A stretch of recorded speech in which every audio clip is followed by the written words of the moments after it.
On va maintenant parler de déplacement et affichage.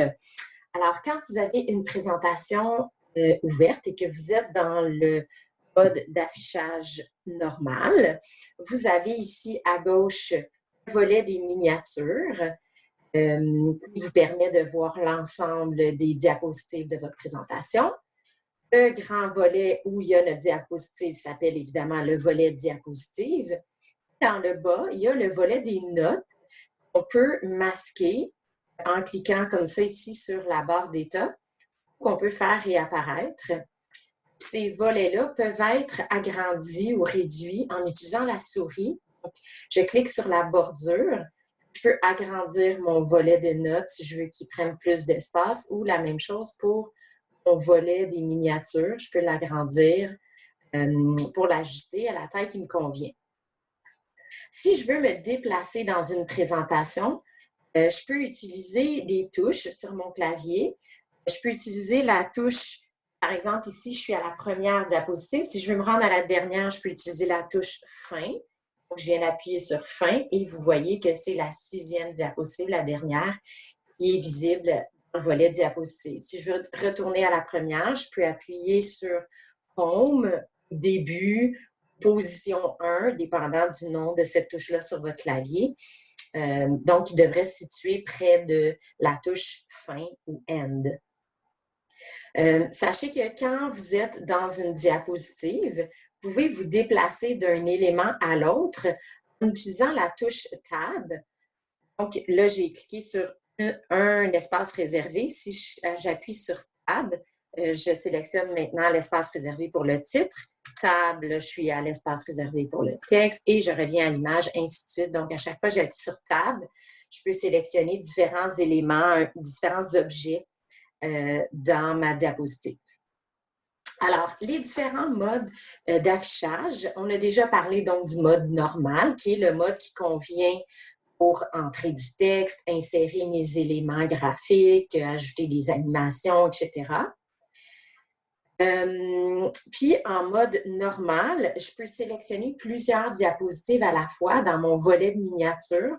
Par exemple, si je veux sélectionner les 3 premières diapositives, je peux cliquer sur la première, enfoncer majuscule sur mon clavier, et aller cliquer sur la 3e et par défaut, ça va sélectionner toutes les diapositives qui se trouvaient entre. Donc, la 2e diapositive a été sélectionnée. Si je veux sélectionner, par exemple, les diapositives 3, 5 et 6, je peux cliquer sur la diapositive 3, foncer CTRL ou CTRL et sélectionner la diapositive 5 et 6.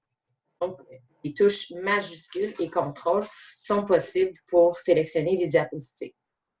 On va aller dans l'onglet affichage pour voir les différents modes d'affichage, justement. Alors, dans le premier groupe ici, mode de présentation, on voit qu'on a le mode normal actif présentement. On va aller dans le mode trieuse de diapositives. Alors ça, c'est l'affichage qui permet d'avoir une vue d'ensemble sur toute ta présentation, puis l'ordre de tes diapositives. Donc, c'est facile si je veux, par exemple, placer la 4e diapositive en 2e. Tout simplement, je clique dessus, je garde le clic enfoncé, puis je peux venir la déplacer comme ça. J'ai changé donc l'ordre de mes diapositives. C'est le mode idéal pour réorganiser tes diapositives ou si je veux en supprimer, par exemple. Alors, je vais revenir en arrière, la remettre où est-ce qu'elle était. Et si, par exemple, je veux accéder à une diapositive pour modifier son contenu, je peux tout simplement faire un double clic sur la diapositive et tout de suite, je reviens en mode normal et la diapositive sur laquelle j'ai cliqué est maintenant active pour modifier son contenu. Il y a le mode page de notes qui est un mode intéressant parce que ça te permet d'ajouter des notes par rapport à tes diapositives. Ce mode de page de notes-là, il est intéressant quand tu fais une présentation et que tu as des choses que tu ne veux pas oublier de dire par rapport à ton contenu. On va voir ensemble comment justement créer des présentations dynamiques, plus visuelles, donc avoir le moins possible de texte dans le contenu des diapositives. quand j'ai une présentation à faire orale devant les gens, ben, j'aimerais ça peut-être m'ajouter des notes. Fait que ça, ce sont des notes qui ne s'affichent pas dans le diaporama et qui permettent, on peut imprimer la présentation telle qu'elle, donc avoir la diapositive en haut avec mes notes de présentatrice. Et ça, ben, ça permet donc d'avoir des notes supplémentaires. C'est bien intéressant. Dans le mode page de notes, je peux naviguer d'une diapositive à l'autre par la barre de défilement ici. Donc, je vois ma première diapositive. Vous voyez que je n'ai pas de notes par rapport à celle-là. Et je peux descendre comme ça. Je peux passer avec le bouton diapositive suivante, passer d'une diapositive à l'autre et voir toutes mes diapositives. Ensuite, il y a le mode diaporama, qui est le mode, dans le fond, le plus important dans PowerPoint, puisque c'est l'objectif, n'est-ce pas, de faire nos présentations, les diffuser. Alors, à la page 11 dans votre recueil de notes, on vous dit que le raccourci clavier pour afficher le diaporama, à partir de la première diapositive, c'est F5. Et puis, si je suis rendue à une diapositive précise et que je veux démarrer la présentation à partir de celle-ci, ça serait majuscule F5. Donc, vous voyez, présentement, je suis dans la deuxième diapositive. Si j'appuie sur F5, la présentation va démarrer à partir de la première diapositive. Je vais appuyer sur Échappe, Escape pour en ressortir, revenir au mode normal. Je peux donc également, si je suis dans ma deuxième diapositive et je veux lancer le diaporama à partir de celle-ci, je vais appuyer sur majuscule F5. Là, le diaporama débute avec la deuxième diapositive. Il y a également un onglet spécifique pour le diaporama. Si on clique sur l'onglet diaporama, il y a les deux premiers boutons qui permettent de démarrer la présentation, soit à partir du début, à partir de la diapositive actuelle. On va revoir davantage ces options-là plus loin dans la session.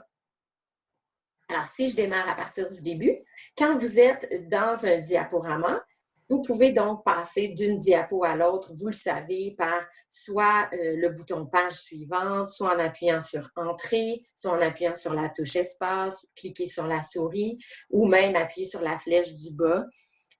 La flèche de droite aussi vous permet de passer à la diapo suivante. Vous voulez revenir en arrière, vous pouvez appuyer sur la flèche vers le haut ou sur la flèche vers la gauche. Quand vous faites une présentation puis vous tombez sur une diapositive qui a du contenu que vous voulez vous adresser à votre public puis vous voulez avoir leur attention, ce que vous pouvez faire, c'est d'appuyer sur la touche B sur votre clavier, afficher un écran noir. Et je reviens à la présentation.